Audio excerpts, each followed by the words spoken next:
Allah Teala'ya hamdü sanalar, Peygamber sallallahu aleyhi ve sellem'e salat selamlar olsun. Assalamu aleykum ve rahmetullahi ve berekatuhu. Bugünkü cemaat qayçı kerek bo'lgan bayan, özünü canını kıyı, özünü özü öldürü künösü. Adam özünü öldürüş doğrusunda biz cemaatka bayan kılışımız kerek ekan. Bunun namını bizi tilde aytkanda özünü canıga qasd qilishlik, özünü acele etmey öldürüp qo'yish degan mesele. Köpaydı bizde hazır zamanımızda. Emne üçün özün canını qiyat. Emne üçün adam özünü özü öldüredi degan bu muallif birinci sebebini aytyapti. So'nggi darajaga cheyin cho'kib ketgan bo'lsa, agar inson deyib qattiq muammoga tushgan bo'lsa, bardığıdan to'yib jadagan bo'lsa, anın yaşao turmuşda hech qanday ma'ni bermay qolgan bo'lsa, bu dunyoda jashaga aga loyiq bo'lmay qolgan bo'lsa, o'shanda inson o'zini o'zi o'ldirishga harakat qilib qoladi deydi. O'shol dunyodan qutulsam, yashab turgan dunyodan qutulsam deb adam bir o'zini o'ldirganga harakat qiladi. Bilaman Alloh taologa iymon keltirgan mo'min musulmon anday qilmaydi. Musulmon adam taqdirga birinchi Alloh taologa, anan Alloh taoloning taqdiriga iymon keltirgan. Hech qachon o'z canını qiymaydi. Antkeni ko'z oldinda dunyo qanchalik qorong'i bo'lsa da andan umid degan narsa hech qachon o'chmaydi deydi. Musulmon adam bilan musulmon emas odamning ayirmasi o'sha yoqda, hurmatli jamoat. O'lim degani Abu Bakr radhiyallohu anhu Peygamber sallallahu aleyhi ve sellem yani kirganda vallahi tibta hayyan ve mayyitan, siz tirigingizda dunyodan o'tganingizdan keyin eng yaxshi odam bo'ldingiz dedi. Tayyibun degan eng yaxshi odam. Allah Teala size hikmetde canınızı almaydı dedi. Bir marta ölesiz dedi. Hammamiz ham shunday. Bir marta ölemiz. İki marta ölmeydi adam. Biroq kebir adamlar var, o'sha adamlarni o'lganini ko'rib, bu dunyodagi adam o'sha adamga havas qiladi. Kebir adam var, o'sha adamni o'lganini ko'rib, bir-birimizga past ovoz bilan aytib qo'yamiz. Ehtiyot qilib aytib qo'yamiz. İçib o'libdi, zina qilib o'libdi, o'zini osib o'ltiribdi, zahar içib o'libdi, tomdan tashlab o'libdi, ustiga benzin quyib o'libdi. Shunaqa deb, dunyo uchun ham o'lib ketishi mumkin odamzodchi. O'lim ikki xil, hurmatli jamoat. O'lim degan ikki xil. Kebir o'lim bor, bu yoqdagi odamlar o'sha o'limni ko'rib havas qiladi, so'raydi. Men de o'shanda o'lsam deydi. Peygamber sallallahu aleyhi ve sellem hadiste "Faman istata'a minkum" sizlarning qo'lingizdan kelsa Madinaga borib o'linglar dedi. Ana Xudodan so'ra dedi. Madinada, Makkada o'lishda Alloh taolodan so'ra dedi. Chunki husnul xotima, go'zal xotima, odam dunyodan chiroyli o'tishi degan bir masala bor. Peygamber sallallahu aleyhi ve sellem hadiste "Men kana axiru kalamihi minad dunya la ilaha illallah dakhalal cennet." Qaysi odamni dunyodagi so'nggi oxirgi so'zi la ilaha illalloh bo'la turgan bo'lsa, o'sha odam so'zsiz jannatga kirdi dedi. Husnul xotimani odam o'zini uni jashosida o'shanga harakat qilib ketish kerak. Duo qilib so'rash kerak. Qanday qilsam men husnul xotimaga yetaman deb harakat qilish kerak. Yomon xotimachi desa, yomon xotimani odam so'ramasa yo be'tibor bo'lsa, yuragi siqilsa, boshqa bo'lsa o'lib qoladi. Ondan 4 mazhabning o'rtasida o'shunday ixtilofli boyagi masala bor. O'zini o'ldirgan odamga janoza namozi o'qisa bo'ladimi, yo'qmi degan bizning kitobda o'shunday masala bor. Odam o'zini o'ldirdi. O'sha odamga borib janoza o'qisa bo'ladimi, yo'qmi degan masalada olimlarning ixtilofi, janoza o'qishlikda ixtilof bor. Lekin ixtilof emas bo'lgan joyi ham bor. O'sha joy qayer desa, muftiy borib uni janozasini o'qimash kerak. Qozi borib o'sha kishini janozasiga qatnashmash kerak. Rayondur baş imamı, aile hükümeti imamı, cuma meçhidin imamı, boy adam, obro' e'tibor ilimli odamlar o'shaning janozasiga qatnashmasin degan. Tahoratni chala biladigan yo bilsa biladi, bilmaydi yo'q, ilmdan yo boshqadan uzoq yo qavm qarindosh bir tug'an aka-ukalar o'shalar borib janozaga qatnashsa bo'ladi. Bu yerda ixtilof yo'q. Bu masalada ixtilof yo'q. Bu degani uni mechitga olib kelib, jumaga olib borib, boshqa yerga janozasini o'qimash kerak degan so'z, hurmatli jamoat. Shuning uchun o'zini o'ltirdi degan masala bizni shariatda o'ta og'ir, o'ta qiyin masalalarning biri. Musulmon odam bilish kerak bo'lgan narsani biri, hurmatli jamoat, bu tana, jasad, qo'l, oyoq bizniki emas. Bizda omonat bo'lib, vaqtinchalik bizda turibdi. Shuning uchun biz o'tgan juma bayonlarda ham aytdik jamoatga, odam pochkasini sotib iPhone telefon olsa bo'ladimi? Yana bitta pochkasini sotib bir 200 ga jip olsa bo'ladimi? Yo'q, bo'lmaydi unday qilsa. Pochka seniki emas, Xudo berdi, himoya qilib turib, hibsi himoya qilib, ozgina turib tursin senda deyapti. Hadiya qilib bersa bo'ladi. Bir tug'an bir akasi o'rib qolgan bo'lsa, ikkovi teng analiz topshirib, akasiniki, ukasiniki tushsa, jigari tushsa, bir nima to'g'ri kelib qolsa, o'shani olib borib men o'zim beryapman desa bo'ladi. Sotsa bo'lmaydi. Nega degan so'rov bo'lsa, nimaga desa, jasad buniki emas. Omonat bizga berilgan. Saqlashimiz kerak. Salomatchilikka qarash kerak. Pochkani sotishga ruxsat yo'q ekan. Odam o'ldirishga umuman ruxsat yo'q. Katta odamlar orasida yo'q, biroq hozir yoshlarning orasida o'shanday qilib o'zini o'ltirgani borayotgan odamlar bor. Arzimaydigan sabablar bilan. Umuman arzimaydi buni shu yashab o'lib o'zini o'ltirishlikka arzimaydigan sabab. Bir odam ikkinchi bir erkak bir ayolni yaxshi ko'rib qolgan, suyib qolgan, men senga tegmayman, boshqasiga tegaman desa, uqsiz ichib oladi. Zahar ichib oladi. Pichoq bilan o'zini so'yadi, tomirini qirqadi, tog'dan tashlaydi, ipda osadi. Shunday narsalar. Halima Alloh taologa iymon keltirgan mo'min musulmon anday hech qachon qilmaydi. Musulmon odam, iymon keltirgan odam o'zini jonini qiymaydi deydi, o'zini o'ldirmaydi. Antken o'z ko'z oldinda dunyo qanchalik qorong'i bo'lsa-da, andan umid degan narsa bo'lib jana sabrdulik bo'ladi deyapti. Bankrot bo'lgan odam o'zini ossa, boshiga har xil balo qazo kelgan odam o'zini ossa, musulmon odam taqdir degan narsadan iymon keltirmaydi yo iymon keltirsa ham amal qilmadi degan narsa chiqib qoladi ekan. Bu hurmatli jamoat, chet elda yurgizayotgan bizi musulmonchilikda emas, boshqa bir yerdagi odamlarni bizga musulmonlarni boshini aylantirayotgan masala bu. Musulmon qanchalik sinov, qanchalik qiyinchilik, og'irchilik kelsa ham o'zimni o'ltiraman demaydi ekanda. 13 yil payg'ambar sallallohu alayhi vasallam Madinada qancha qiyinchilik ko'rdi. O'zinglarni o'ltiringlar demadi. Men ham o'zimni o'ltiraman demadi. O'zini o'ltirish degan narsa yo'q bizning shariatda. Tagidan yo'q.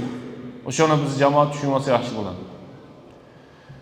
Onan aytadi, bizda musulmonchilikda deydi, ayollarga hurmat yo'q, boshqa erkaklarda obro'si bo'ladi. Yo'q, unday emas. Islom dini kelganda Makkaning mushriklari o'zini tug'ilgan qizini qumga tiriklay ko'mardi. Shuni bizni din qoraladi. Vala taqtulu avladakum. Bolalaringlarni o'ltirmanglar. Anfusakum degan boshqa oyatda. O'zingni o'ltirma dedi Alloh taolo. Bolalaringni o'ltirma dedi.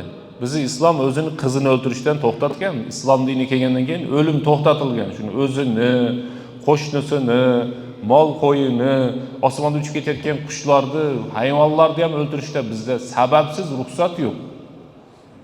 Chumolini uyiga o't qo'yishga ruxsat yo'q. Qushni patini yulishga ruxsat yo'q bizda. Nafaqat odam o'zini o'ltiradi. Bu Makkaning mushriklari qizlarini o'ltirar edi. Odamlarning ichida nima degan odam bo'laman, o'zini bitta ayol kishi tuqqan. Men el ichida qanday bo'laman? Fa zalla wajhuhu muswaddan wa huwa kadhim. Yüzüm qara bo'ldi. Qiz tug'ib qo'ysa yuzi qora bo'ladi. deb o'ltirgan ekan. O'shani bizni shariat to'xtatgan, qaytargan. Javoblar qilsa bo'lmaydi. O'zingni o'ltirma, qizingni o'ltirma, bolangni o'ltirma, boshqasini o'ltirma. Joning saqla joningni degan narsa. Mana biz odamlar qarasangiz, Yaponiyadan chiqqan texnologiya, mashina, elektronika o'shanday narsalarga qiziqadi. Bugun Yaponiya dunyoda birinchi o'rinda turadi o'zini o'ltirish bo'yicha. Misrda odamlar kambag'al yashaydi. Juda unda problemada yashaydi, qiyinchilikda yashaydi. Misrda odamlar. Biroq o'sha Misr eng oxirgi o'rinlarda turadigan o'zini o'ltirish bo'yicha. Eng gaday, qiyin, kasal odamdan borib so'rasangiz, "Kayfa haluk?" deb, "Holing qanday?" deb so'rasangiz, ayta turgan so'z birela so'z, "Alhamdulillah" deydi. Alhamdulillah, alhamdulillah deb turaveradi. Musulmon o'shanday bo'lish kerak ekanda. Orib tursa ham nima deydi? Alhamdulillah deyish kerak. Peshanada bor ekan, ozgina qarz bo'lib qolibmiz. Alhamdulillah. Inshaalloh qutulamiz. O'shanday bizga sinovlar kelib qolibdi. Xudo bizni sinabdi, yaxshi ko'radi ekan. Buyursa inshaalloh o'shanday narsadan biz qutulib ketamiz degan musulmon odamning aqidasi bo'lish kerak.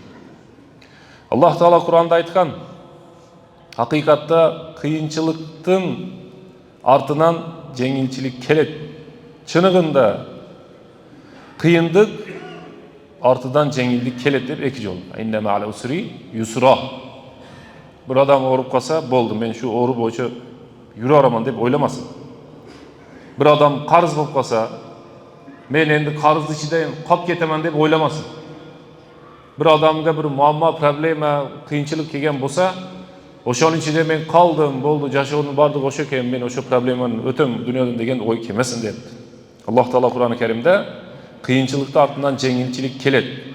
Oyatda Alloh taolo yusrun yengilchilik deganni ikki marta, usrun qiyinchilik deganni bir marta aytgan ekan.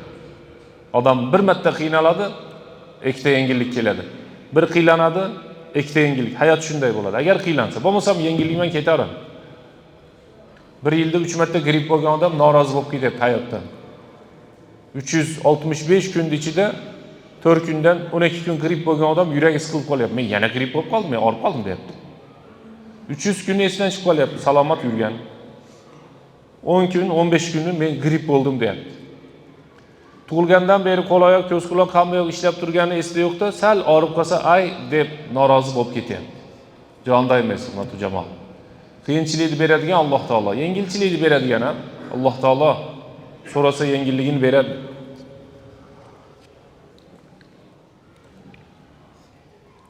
O'z jonini qiyganga borganlar ushul ekoning birosi bo'ladi deb islom olimlari aytib ketgan. Birinchisi, Alloh taologa ishonmagan odam, bu endi kofir, musulmon emas. Xudoydan yo'q deydi. Qiyomat yo'q. To'zoq yo'q, jannat yo'q. Bu dunyo o'sha jasho, dunyoning jashosi bitgandan keyin jasho boshqa jasho bo'lmaydi deb o'ylaydi. Bu olam qo'qqisidan yana paydo bo'lib qolgan. Bu haligi opodadan maymun, shimpanze, gorilla deganlarning aqidasi bo'lsa kerak. Bizda ham maktabda bir paytlar shuna deb o'rgatardi. Odam maymundan paydo bo'lgan. Yer nimadan paydo bo'lgan desa, yer bir portlashdan paydo bo'lgan deydi, o'shanday deyapti. Qo'qqislikdan ele paydo bo'lib qolgan deb tushungan odam o'zida muammo bo'lsa, problema bo'lsa, tom ustiga chiqadi-da, o'zini pastga tashlab yuboradi deb. Shunman o'ladi. 2 yil, 3 yil bo'ldi. Mana Qozog'istonda o'shanday suitsid degan narsa ko'payib ketgan ekan. Bolalar o'zi chiqib tomdan tashlab, keyin do'st bo'lsang yonimda tur deb do'stim bilan birga yetalashib tomdan tashlab, o'g'il bolaman, qiz bolani ota-onasi yo seni olib bermaymiz, u qizni olib bermaymiz desa, qizman bola uchrashib 6-etajdan tashlab, o'sha yerda o'lib qolgan voqealar ko'payib ketdi. Televizorga chiqardi oxir shu. Aytinglar odamlarga suitsid qilmasin deb. Bizda ham shunday narsalar bor ekan, lekin bizda oz. Biroq uni jamoatga tushuntirish kerak. Hurmatli jamoat, odam bir muammo bo'lsa, o'zini o'ltirib olmash kerak. Alayma Alloh taologa iymon keltirib, oxiratga ishongan, mo'min musulmonning aqli esi o'rnida bo'lib tursa, o'shal odam o'zining jonini qiymaydi deydi. Xudoga iymon keltirgan odam o'zini o'ldirmaydi. İmam Buxoriydan keladi hadisda payg'ambarimiz sollallohu alayhi vasallam 3-4 ta hadis bor odam o'zini o'ldirish bo'yicha. Yo'li ko'pda, nihoya bitta. Qanday yo'l qilsam shu maqsad o'ldirish bo'lyapti o'zini. Xolidan, muxalladan finnar. Qaysi odam o'zini o'ldiradigan bo'lsa, abadiy dozoqda degan Imom Buxoriydan rivoyat qilingan hadis bor. Xudo saqlasin. O'zini o'ldirgan odam esi joyida bo'lsa deyapti. Iymon keltirgan bo'lsa, oxiratga mo'min, musulmon, aql esi o'rnida bo'lsa. Biroq bizni jamoatda bir so'roq bo'lib qolishi mumkin. Bir odam bor, mana haligi jin kirib olibdi deydi, sehr boshqa boshi joyida bo'lmasdan, o'zida bo'lmasdan haligi vasvasa bo'lib o'zini osib olgan bo'lishi mumkin. Haligi Alloh taolaga iymon keltirgan, oxiratga ishongan mo'min, musulmon, aql esi o'rnida bo'lsa deydi. Aql esi zarur narsada bu hayotda. Yashosunda bunday jamon abalga tushmaydi. O'zini o'zi o'ldirmaydi deganda. Biz aytyapmiz, vasvasa bo'lgan odam, jin kirgan odam, endi o'shanday o'zini o'ldirgan odam el ichida bo'lsa, u odam o'ylab qolishi mumkin-da, meni bir tug'anim, meni qarindoshim ham aql esi joyida emas, o'zini o'ldirib qo'ygan, u ham do'zaxda ekan degan so'z bo'lsa, o'sha yeri kechirilgan hurmatli jamoat. Hali o'zini nima qilganini bilmaydigan darajada sehr bo'lib qoladi odamda. Biz ham ko'rganmiz o'shanda 3-4 ta holat ko'rganmiz. Biz aytamiz shularga, qattiq o'ryapti, qarab tur deb. Bu vasvasa bo'lib qolgan. Qarasaylar o'zingga ip istab boshqa qiladi. Organ tufayli o'zini osib vasvasa qilgan bo'lsa, shu odamni Alloh taolo kechirsin. Endi o'zi qilmadi bu narsani. O'zi bilmadi. Yosh bola masalan. Yosh balog'atga yetmagan bola. O'zini bilmay osib olsa, uni javobgarchiligi boshqa. Boshi yo'q odam, vasvasa bo'lgan, sehr bo'lgan odam bo'lsa, uniki boshqa. Biroq esi bor odam shu yerda mashina o'tsa, poyezd tagiga o'zini tashasa, osmondan, tomdan tashasa, hozir men hadisda o'qib beraman, qanday yo'llar bilan o'ldirgan bo'lsa deb, qayra o'sha narsa takror bo'lib ketaveradi. Bu qanday desa, payg'ambar sollallohu alayhi vasallam hadisda, qaysi odam dedi, zahar u degan, zahar ichib o'lsa, qiyomat kunida o'sha zaharni ko'tarib boradi dedi. Har safar zaharni ichib qiylanganda shu zaharni ichaveradi, bo'ldi, azobi shu. Qaysi odam o'zini pichoqdan o'ldirgan bo'lsa dedi, hamma odam qiyomat kuniga borganda qo'li ochiq boradi. Biroq o'sha odam qo'lda pichoq bilan boradi dedi. O'zingni o'ldir. Qayradan o'ziga pichoq sayib o'ldiradi, qayradan o'zini pichoq sayib o'ldiradi. Nima bo'ladi? Azob takror bo'lib ketadi. Qaysi odam dedi o'zini tomdan tashasa, hadisga yetmay turib o'qib berdim. Shoshilib ketasiz, shunaqa jamoatga aytib qolayin deb. Qaysi odam o'zini tomdan, tog'dan, baland joydan tashagan bo'lsa, qiyomat kunida o'sha odamga bir baland joy qilib beradi deyapti, do'zaxning ichida. Faqat o'zini o'sha yerdan tashlaydi. Tiriladi, qaytadan tashlaydi. O'shanday degan azob bo'ladi. Shuning uchun jamoatga aytamizki, hurmatli jamoat, ajalni boshqa odamlar ko'rganda havas qiladigan bo'lib, keyin ham aytib yuradigan bo'lib, o'lishni Xudodan so'rash kerak. Namoz o'qiyotib o'libdi, jumada o'libdi, masjidda o'libdi, Makkada o'libdi, umrada o'libdi, hajda o'libdi degan bu eng yaxshi narsa. Biroq bir odam ichib olib o'libdi, chekib olib o'libdi, zino qilib o'libdi, birovning uyiga o'g'irlikka tushib o'libdi. Ana Braziliyada kecha televizordan ko'rsatyapti, 180 tasini otib o'ldirdi mamlakat. Endi 180 ta deb qo'ydi. Bular hammasi narkoshlar ekan. Ko'chani odamlari narkotik sotadigan, bir narsa qiladigan. Ular endi musulmon emas, misol uchun aytayapman. O'shalar agar musulmon bo'lganda hammasi harom bo'lgan bo'lardi. Mamlakat otib o'ldirsa ham baribir harom bo'lgan bo'lardi. Desa, narkotikni tarqatayotgan yerda o'ldi degan narsa.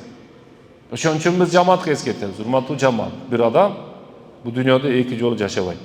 Bir marta yashaydi. Bu degani bir marta o'ladi degani.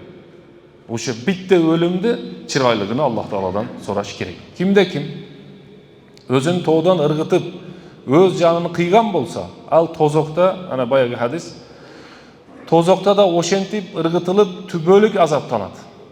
Abadiy Ahırı yok deyapti. Kimde kim u içip, zahar içip, öz canını qiygan bolsa, al tozoqda da oşentip, koluna u alıp, zaharını alıp deyapti, içip tübölük azaptalan. Kimde kim öz canın temir menen, o pichaq mı, kılıç mı, pistolet, avtomat mı, bir nima mı? Oson da. Stalin chaqiryapti desa o'zini otib olganu. Kattalar biladi. Hajjat chaqiryapti desa ham bormagan, o'zi uydagilar bilan xayrlashib ketgan. Bu hajjat musulmonlarniki. Stalin 54-yili o'lganmidi. Rahmatli desa bo'lmaydi u kishini. Shunaqa bitta sayti bor ekan, odam dars chiqsalar orqasiga rahmatli deb yozib qo'yar ekan, marhum deb. Musulmon emas odamni marhum deyilmaydi. Kimde kim öz canını temir menen öz canını qiygan bolsa, al tozoqda oşentip temirin koluna alıp içine sayıp kıyamatda abadi tozaqda kalıp keter deyapti. Salamat adamni shayton vasvasa qilib, "Esalamon qutul, öl, o'zingni o'ldir" deb aytadi. Öldürüşte olimlarimiz aytgan ekan, sekin o'ldirish bor, tez o'ldirish bor dedi. Sekin o'ldirishga sigaretni misol qildi bir olim. O'zi pulga sotib oladi, o'zi chekadi. Pachkasini qarab qo'ysang, ustida haligi eng bo'lmag'ur bir kasalliklar suratini ham chiqarib qo'ygan. Shu o'limni sotib olib, ajalni sotib olib, sekin-sekin o'zini o'ldirganga harakat qilyapti deyapti. Ba'zi bir o'lim bor, tezda o'ldirib qo'yadi o'zini. Pistolet yo pichoq yo palonchi yo tomdan tashlab olishma. Tez o'ldirgan ham, sekin o'ldirgan ham, ikkalasi ham o'zini o'ldirgan bo'lib hisoblanadi. Alloh taolo Qur'onda bunday deydi. Erkakmi, ayolmi iymon keltirib, solih jashoq, yaxshi ishlarni jasagan bo'lsa, ag'a miqti jashoqni beramiz. Erkak kishi yoki ayol kishi men zakarin unsa degan oyat karimada Alloh taolo qaysi odam erkak bo'lsin, ayol bo'lsin, yaxshi amal qilsa, solih amal qiladigan bo'lsa, uni yashovsi qiyomatda jannatda yashaydigan hayotni yaxshi bo'ladi deyapti. Va man a'rada an zikri, ko'pchilik yuragi siqilgandan o'zini o'ldirib olyapti. Yuragi siqilish kasali hozir ko'paydi. Psixologga borsang, o'ziga ham bitta psixolog kerak. Hamma yurak siqilish ko'paydi hozir. Shuni shayton olib keladi. Alloh aytayapti Qur'onda: "Va man a'rada an zikri fa inna lahu ma'ishatan danka." Qaysi odam Alloh taoloning zikridan yuz o'girsa, bosh tortsa, qiyinchilik jasho bor deyapti. Bizning meni masjidda bitta xonamiz bor. Telefon bor, mana WhatsApp bor, hammada telefon bor hozir. Bir odamlar kelib menga muammosini aytadi. Hech kimda bo'lmaganday Odam alayhissalomdan bugungacha hech kimda bo'lmagan muammoni singari muammo boyagi problemani cho'ng qilib, katta qilib ko'rsatadi-da. Yana biz aytamiz, "Mana odamda bunday bo'lgan, unda bunday, unda bunday bo'lgan" desa, keyin o'zi kelib qoladi. Biz ham o'shini jamoatga bunday eskertib aytamiz, hurmatli jamoat. Siz og'riyotgan bo'lsangiz, sizdan 5 bettar og'rib yotgan odam so'zsiz bor bu hayotda. Siz qarz bo'lgan bo'lsangiz, sizdan 500 marta bettar bo'lib qarz bo'lib ketgan odam yo'q emas bu dunyoda. Sizda bir muammo, problema, qiyinchilik bo'layotgan bo'lsa, esdan chiqarmang, sizdan ko'ra ko'proq qiynalayotgan, muammodagi og'irchilikda yurgan odamlar yo'q emas. Dunyoga kelib faqat sizlar bolangiz og'rimayapti, sizlar otangiz o'tib ketmadi. Sizlar kasal bo'lmadingiz, sizlar qarz bo'lmayapsiz. Shuni esdan chiqarmaylik. Hammada muammo bor, hamma muammoning yechimi bor. Kim Alloh taoloni zikr qiladigan bo'lsa, Alloh taolo falanuhiyannahu deyapti. Alloh taolo o'sha kishiga yaxshi hayot beramiz deyapti. Kim Xudodan uzoqlashsa, maishatan danka degani mana yuragi siqiladi, mana o joyi siqiladigan bo'lib qoladi. Fa ka'annama yas'adu ila as-sama, osmonga ko'tarilgan bir odamga o'xshaydi. Osmonga ko'tarilsa, osmonda havo oz. Dayyiqan harajan dedi oyatda. Dayyiq degani tor, qisilib qoldi. Harajan degani qiylanib qoldi degan. Yerda yuraradi. Osmonda havo yetmagan odamga o'xshab qiylanadi deyapti. Buni yo'li qanday desa, duo zikr. Zikr qilamiz, duo qilamiz, Alloh taolodan so'raymiz. O'lmay qolmaydi hech kim, hamma o'ladi. Faqat o'zini o'ldirmash kerak. Bu hayotda suitsid yoki boshqa narsa qilmash kerak.